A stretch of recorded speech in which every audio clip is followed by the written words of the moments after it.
Poor public defender insulted by judge for her accent. Then she pulls out a Supreme Court ruling that silences the courtroom. She was halfway through defending a client when the judge cut her off and said, "Are you sure you're speaking English?" The courtroom chuckled. She didn't. They didn't know her name was Imani Reyes, and they definitely didn't know she was about to burn the air in that courtroom with the fire of 100 years of injustice. Imani wasn't new to humiliation.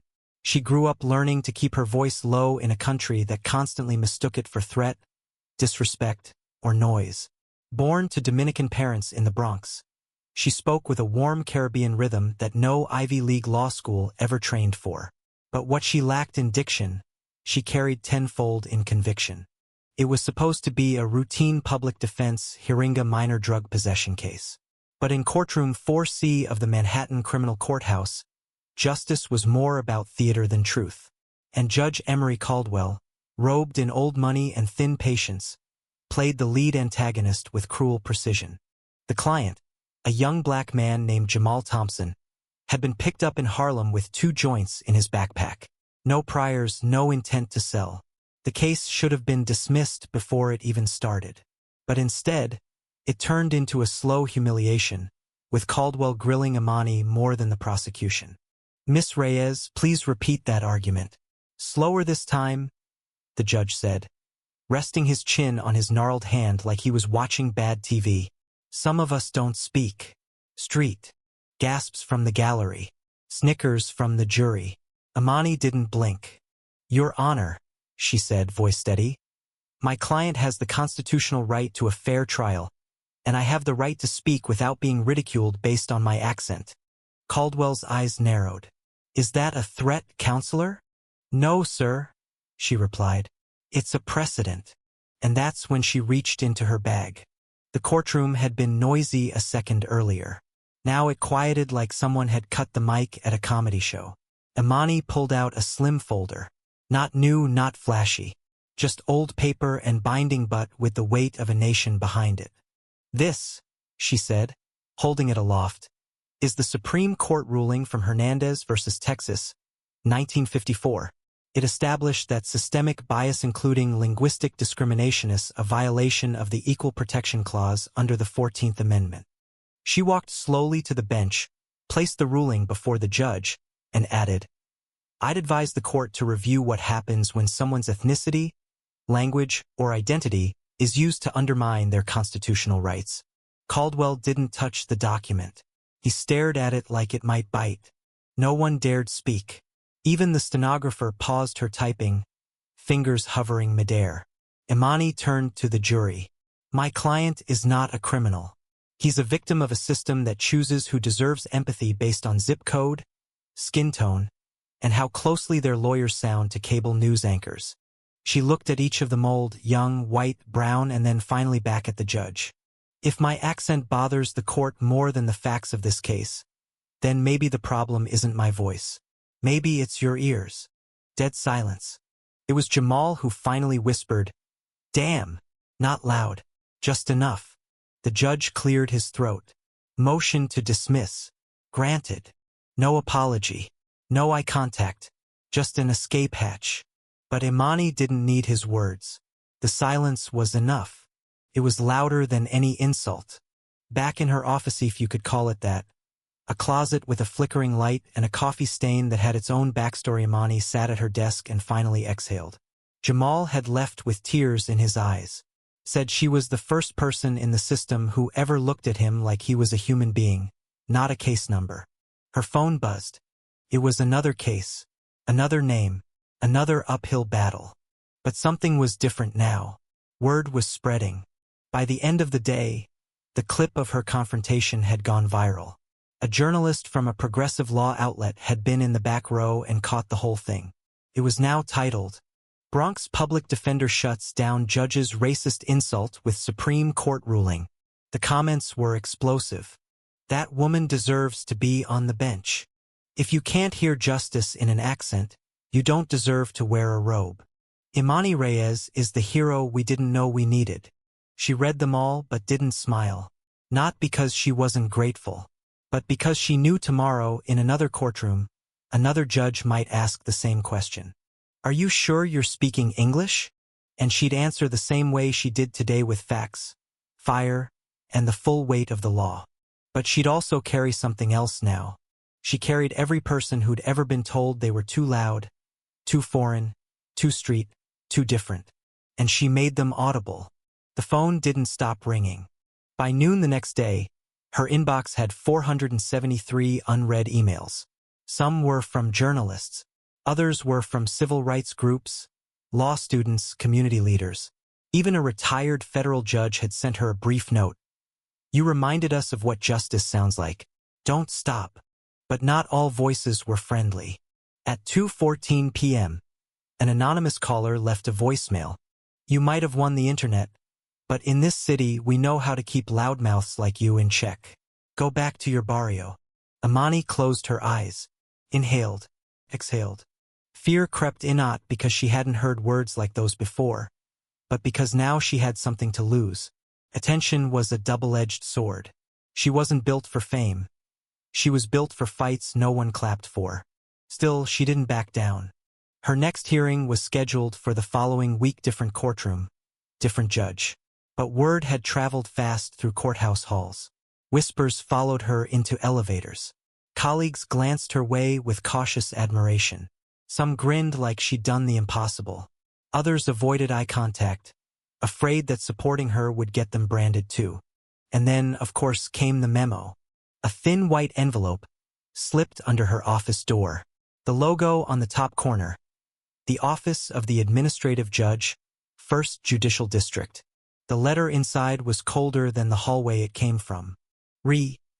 Conduct Review Notification.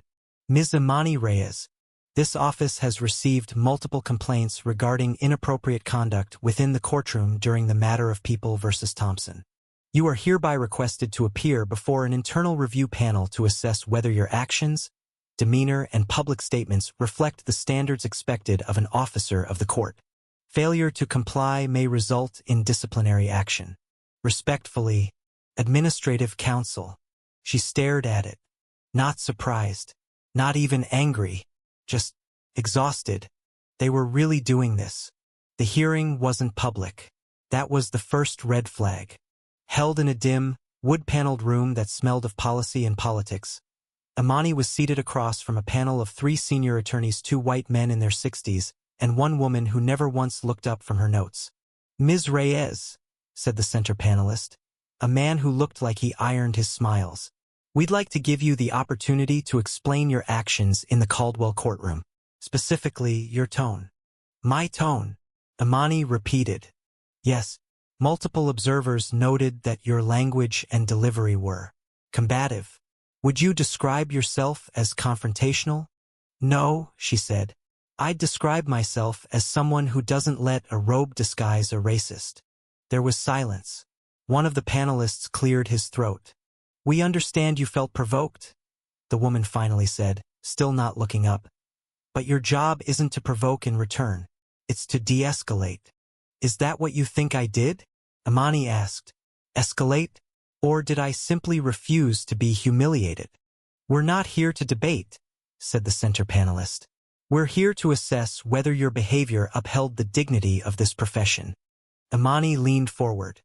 "Let me ask you something," she said, voice calm but firm.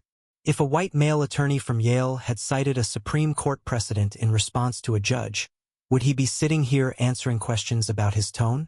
They didn't answer. "I have a law degree from NYU. I've worked over 300 cases. I've defended people the system would rather forget.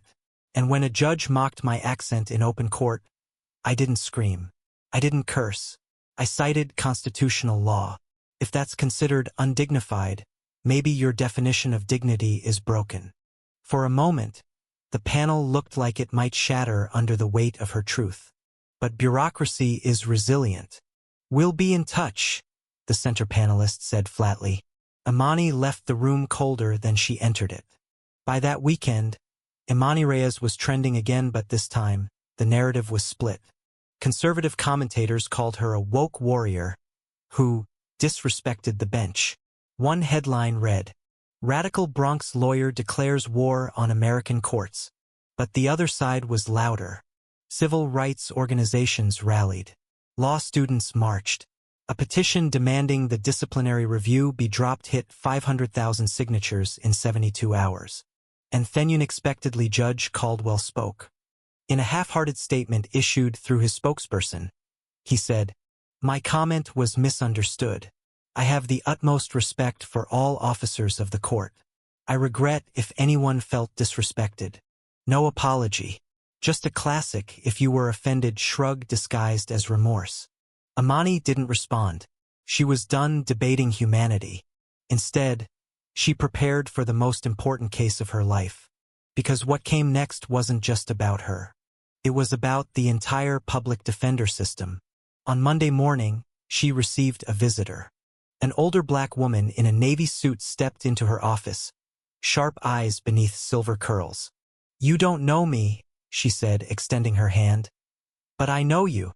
I'm Judge Celeste Montgomery, retired. First black woman appointed to the appellate court in New York." Imani stood, stunned. I know who you are, ma'am." Montgomery smiled. "Good. Then you'll understand why I'm here. They're coming for you, child. Not just your job. Your name." "I know," Imani said softly. "But you're not alone," Montgomery continued. "You've lit a fire. We're going to build something with it. A legal fund. A defense coalition. I've already spoken to the NAACP, Legal Aid, and 2 major law schools. They're in." Imani blinked. "You're serious?" "As a heart attack," she said. "They think they can scare you back into silence. But they forgot one thing." "What?" "That you come from people who never had the luxury of silence." Imani exhaled. A slow smile crept across her face for the first time in days. Maybe the courtroom had been quiet that day, but the world outside was roaring. The Internal Review Board issued its findings 10 days later. Their conclusion: Ms. Reyes' conduct was passionate, but did not constitute misconduct. No disciplinary action warranted. The decision was buried deep in the court's public announcements, no press conference. No accountability for Judge Caldwell. But it didn't matter. Because that same week, Imani received another envelope. This one wasn't cold. It was an invitation to speak at the annual National Public Defenders Conference in Washington, D.C. The theme? Voice and Justice. Reclaiming the courtroom. She smiled. They had once mocked her for how she sounded. Now the nation was listening. 3 weeks after the disciplinary board closed its review, Imani stood at the foot of the Lincoln Memorial, staring up at the stone-carved words behind the statue. In this temple, as in the hearts of the people, the irony wasn't lost on her. America had built temples to justice but left so many people praying outside. A cool breeze skimmed past her as she checked her phone. The email was there, stark, formal, urgent. Case assigned, United States versus Madison Project. Defendant, Darius Wren. Charges, conspiracy, obstruction of justice, federal rioting statute violations. Representation, Imani Reyes, Public Defense Division. This wasn't a minor drug possession case. This was a bomb. Darius Wren was a local activist arrested after organizing protests against racially biased policing in Queens. The federal government, claiming his protests incited violence, slapped him with charges usually reserved for domestic terrorists. And now they wanted to make an example of him. "Be careful," Celeste Montgomery had warned when Imani told her. "This isn't just a case. This is a message. They're daring you to speak too loudly again." But Imani had already learned. Silence protects no one. The courtroom was larger this time. Federal. No peeling paint. No creaky chairs. Just polished wood, glass, and 100 years of precedent lining the walls. The prosecution walked in wearing $3,000 suits and smirks.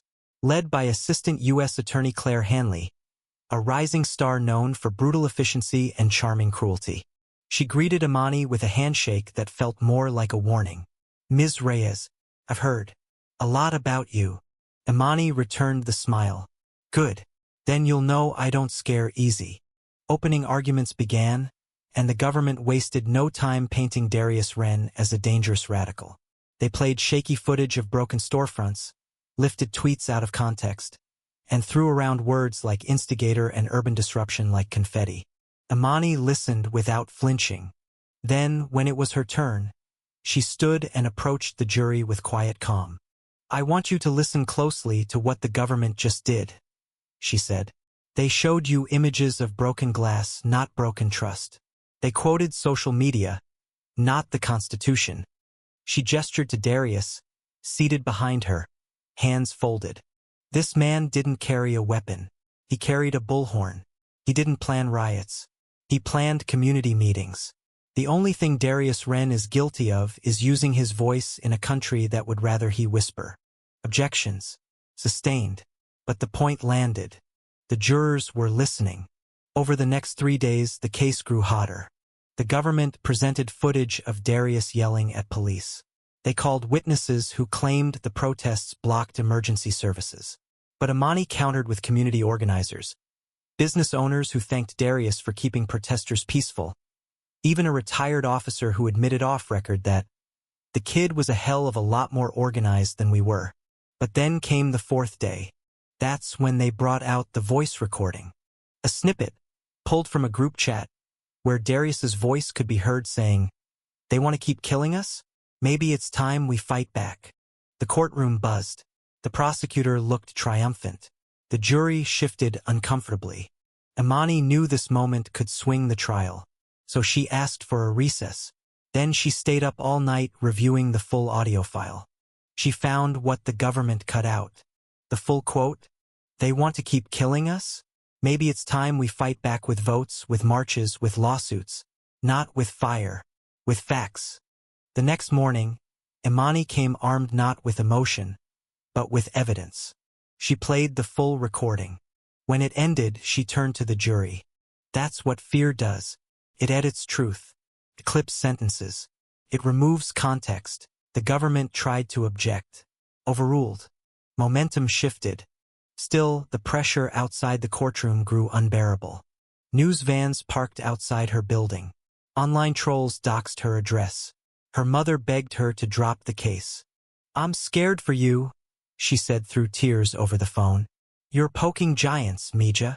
"I know," Imani whispered. She slept only 3 hours that week.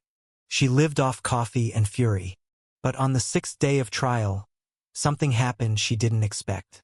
Judge Miriam Goldstein, quiet, stern, respected, called a private sidebar. She spoke without blinking. "Ms. Reyes, off the record, you have a target on your back. But this case, this matters. More than you know." Imani nodded. "I just wanted you to hear something no one else in power will tell you," Goldstein continued. "You're not just defending him. You're reminding us all who the law belongs to." Imani walked back to her table holding back tears. Because that was the first time in her entire legal career that a judge didn't question her right to belong. Closing arguments. The courtroom was packed. Media, observers, federal agents in plain clothes, protesters outside chanting Imani's name. Hanley went first, delivering a carefully practiced performance. He is not on trial for his race. He is on trial for endangering public safety. Then it was Imani's turn. She stepped forward. "No notes. You've heard a lot of words this week," she began. "Riot, danger, threat." She looked at each juror. "But let me tell you what they didn't say. They didn't say Darius was armed, because he wasn't. They didn't say he told anyone to light fires, because he didn't. They didn't say he made money off this movement, because he lives in a 2-bedroom apartment with his mom. They didn't say any of that." Imani's voice rose not in volume, but in weight. "Because they didn't come for facts. They came for his voice, his accent, his skin, his courage to say the things this country finds inconvenient. You've heard the edited version. Now it's your turn to decide which version of justice we leave this courtroom with." She sat down. The silence that followed felt sacred. Deliberation took 12 hours. And then the verdict. Not guilty. The courtroom erupted. Darius wept. Imani didn't. She just exhaled for the first time in months. Outside, cameras flashed. Reporters shouted her name. But she didn't stop. She walked straight to the courthouse steps, stood before the crowd, and said into the microphone, "This wasn't just a win for Darius. This was a win for every voice that's ever been told it didn't belong in the courtroom." Pause. For every accent mocked, every lawyer doubted, every client denied justice because they didn't speak the right way. And then, finally, she smiled. "And for the record, I am still speaking." 2 months after the verdict, the courthouse felt different. Imani walked the same hallways, nodded at the same security guards, passed the same coffee carts. But now, people stepped aside a little faster. Eyes followed her with something unfamiliar. Not suspicion, not pity, respect. Her inbox had become a battlefield law students asking to intern, defense attorneys from Mississippi to Montana seeking advice, media offers she declined without reading. But then came the one message she couldn't ignore. Subject: Judicial Appointment Consideration. Ms. Reyes, the governor's office, along with members of the Judicial Selection Committee, would like to formally speak with you regarding a potential appointment to the Bronx Criminal Court. We believe your experience, tenacity, and public trust make you an ideal candidate. Are you available to meet this week? Imani stared at the email for a long time. The irony stung. She'd spent her entire career fighting from the bottom rung of a system that never meant to include her. Now they wanted to hand her a robe and a gavel? Her gut twisted. She wasn't sure if it was pride or fear. She called Judge Montgomery that night. "You'd be good," Montgomery said bluntly. "You know where the cracks are because you've fallen into them." "But if I take that bench," Imani replied, "I stop being a fighter." "No, baby," Montgomery said, chuckling. "You just learn to fight from a higher ground." 2 weeks later, she stood before a panel of state officials, camera crews blinking silently behind them. "Why do you want to be a judge, Ms. Reyes?" asked one committee member. "I don't want to be a judge," Imani answered plainly. The room shifted. "But I've spent 10 years watching men with power decide who matters. I've watched poor teenagers thrown away because their public defender didn't have time to remember their name. I've watched immigrants mocked, parents silenced, justice twisted into theater." She straightened. "So no, I don't want to be a judge. But I need to be one. Because it's time we stop mistaking cruelty for order." There were no more questions. She was sworn in 4 weeks later. On her first day in chambers, she brought only 3 things: a framed photo of her grandmother, a pocket constitution, and a small ceramic dish that read, "Speak even if your voice shakes." The courtroom was packed. Reporters lined the back row. Former clients sat near the front. Darius Wren sent flowers. Her robe was stiff, her nerves worse. The bailiff turned to her and asked, "Ready, Your Honor?" She smiled. "Let's make history." The cases came fast. Broken tail lights turned arrests. Shoplifting charges against mothers stealing diapers. A 17-year-old with dreadlocks accused of looking suspicious near a white neighborhood. Imani ruled with compassion, precision, and zero tolerance for profiling. But not everyone cheered. The local police union issued a statement condemning her bias against law enforcement. One newspaper ran an editorial titled, "Activist Turned Judge Justice or Agenda?" But she didn't flinch. Because for every angry headline, she got 3 letters from kids who now dreamed of becoming lawyers. From elderly black women who cried watching her rule.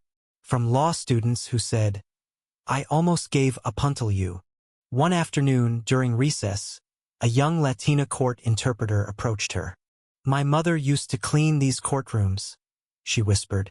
"She never believed someone who sounded like us could wear the robe. But now she watches your rulings on YouTube. Every single one." Imani blinked back tears. Because that was the real ruling. That was justice. Months passed. Her courtroom earned a nickname, the People's Bench. She became known for refusing cash bail in low-level cases, for questioning biased police reports, for allowing public defenders more time when it mattered, and for one legendary decision, striking down a facial recognition testimony due to algorithmic bias backed by science, precedent, and a 45-page opinion that law schools now teach in ethics seminars. Still, her past never let her forget. One evening, while walking to her car, she found a note stuck to her windshield. Judges should speak English, not ESL. No signature, just a reminder. The fight never really ends. But neither did her will. The following week, she was invited to deliver the keynote at the National Judicial Ethics Conference. Standing before a room of 500 judges, she began. I used to sit at that table over there, begging for the court to hear my voice. Now I sit up here and I still beg. But not for me. She paused. I beg for the young lawyer who still gets mocked for her name. For the teenager who's presumed guilty because of his hoodie. For the mother who needs a translator just to be heard. And I beg for all of you to remember that justice without empathy is just efficiency. And efficiency kills the soul of this work. The room stood. Applause thundered. The next morning, she received a handwritten letter. Dear Judge Reyes, I watched your speech. I'm 15. My brother's in Rikers. My mom says the courts only care about money. But when I saw you up there, I thought maybe they care about people too. I want to be like you, even if I don't talk perfect. Sincerely, Jamal. Imani folded the letter and placed it inside her pocket constitution. Right next to the 14th Amendment. Right where it belonged. A year to the day after she was insulted in Judge Caldwell's courtroom, she stood before a new class of public defenders. They sat wide-eyed, caffeine-fueled, half-terrified just like she once was. She scanned the room and said, 1 year ago, a judge told me I didn't sound like I belonged in his courtroom. A few murmurs. One person nodded knowingly. She continued, so I pulled out a Supreme Court case and reminded him the Constitution doesn't care what you sound like. And then I became his replacement. Laughter. Then cheers. She held up her badge. This is not power. This is responsibility. You're not here to be liked. You're here to protect the invisible. To hold a broken system accountable. And sometimes if you're lucky you'll get to break the silence that's buried our people for generations. Silence fell. And then she whispered, speak, even if your voice shakes. That night, she returned home late, kicked off her shoes, poured tea and sat by the window. Rain tapped gently on the glass. She thought about her grandmother who crossed a border with a 5th grade education. About her mother who cleaned houses so Imani could read case law. About every client who was told they didn't matter. They did. They still do. And because of her, they always will. She closed her eyes and whispered the words she'd written 1,000 times in her journals. Justice doesn't need perfect English. It just needs courage. And she had enough to share. The end.